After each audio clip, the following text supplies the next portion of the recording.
Hi, Susan Clare here, GourmetQuilter, because quilting is delicious. And today we're just working on a delicious sew along. So if you haven't been watching, this is what we're doing. We're doing a nice quilt with several different blocks, so each week for 8 weeks, and we're up to part 6 or week 6, but block 5. So that's a little bit confusing, I know, but there's reasons for all these things. So we're going to go ahead and make our next block, but this is what we're ultimately doing. I'm showing it in a couple of different colorways. So this is the red and green and white. This one here I've used a dark background with other multicolors, and this one I've suggested maybe some blues and whites. So we can see a lot of that up here. This is the block for this week. This is with a dark background. This is blues and whites, and this is red and green. Now we're making 2 of each block. So I've made my darks and blues, but I haven't quite finished the red and green one yet because I just thought I'd run through with you how I've just put the block together. So the techniques are nothing we haven't done before. We've made half square triangle units into squares where we've simply placed 2 squares together, done 2 lines of stitching because I like to save the corner, and cut between them, just like you can see here. I've done the 2 lines of stitching. So I'm just going to cut between those. As I said, we have done all this before, and then when we press that open, we've got a very nice half square triangle square unit, which are in each of the 4 corners of the block. Remember, the block has a frame around it, so I've got the frame already here.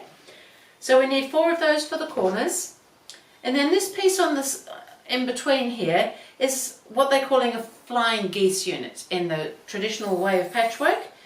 It's a rectangle with 2 corners of a different colour, causing that to be a triangle. So last time when we were making a block, when we were doing, I'll show you on the blue one, this block here, we had some rectangles, if you remember, and we just put 1 corner on. So this time we're just taking it to the next stage. So we've got a rectangle, and this time we're going to put the 2 corners on. So very similar to what we've done, just a little bit more. So we started out with a rectangle, and I've already done 1 corner. You have to do 1 corner first, so you complete the 1 corner and trim it and press it, and then you can place the second square on to do the other corner. You need to finish this one first because it does actually overlap here. So this one needs to be trimmed and pressed before you can put the second corner on. So again, I've gone ahead, I've done my 2 lines of stitching because I like to save my little corners, and we can trim that just so that you can see that unit. So I'm just going to press that back there like that. So then I've got my 4 flying geese units. So we've got 1 for each side of the block. We've got 4 corners, and then the centre part has got a nice piece centre in the middle here. So this colour that we've used throughout here, this darker green in this case, goes on the outside of each of those. So it's making 4 of these units, but 2 of the red and 2 of another green, and then joining those together into pairs, and then I will be joining those 2 together to make a central square. And then when we're putting the block together, you've got a flying geese at the top with the 2 corners, just like I've got here. That will join to that and make a nice little strip.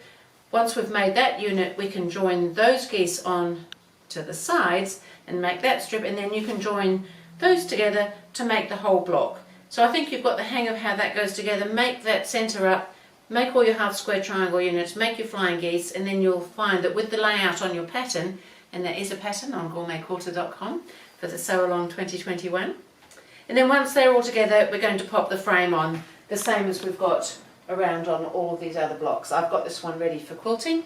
So I'll go ahead and get this put together now, and then I can show it to you when it's all together.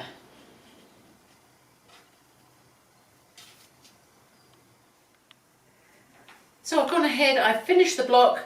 So as I said, I joined up that centre square, then I joined the geese on either side, I joined up that as a row, joined them together, and then I popped the frame around as well, so that it brings it up to the size with all the others. And then I can pop it here so that we can see all of the same block in different colours. It's quite interesting how the colours play out. The red and green is quite a strong contrast, where this one perhaps isn't quite as much of a contrast, but I still really like it.